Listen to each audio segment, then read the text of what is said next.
Слово Божье гласит в Псалме 105, стихе 13: «Но скоро забыли дела Его, не дождались Его изволения».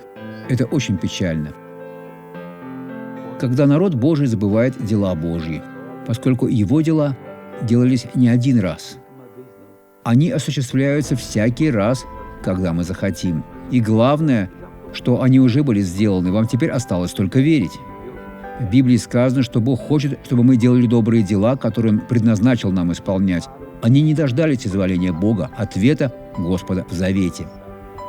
Ждите, верьте, овладейте, и Бог будет с вами. Посмотрите на этого благословленного человека. У меня была болезнь, из-за которой мне сделали интубацию. Я лежала в реанимации. COVID-19. Да, уже год назад. Затем у меня возникла проблема с почками.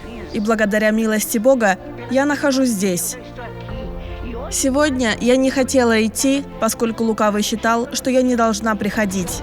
Молясь, совсем скованная, я ходила по дому. Как вы шли сюда? Покажите мне. Я шла так. Представьте себе, что вы идете сюда. Теперь ходите нормально, ведь вы уже свободны. Свободнее уже невозможно. Идите. Вы полностью свободны. Теперь я хочу помолиться. Дорогой Отец, благодарю Тебя.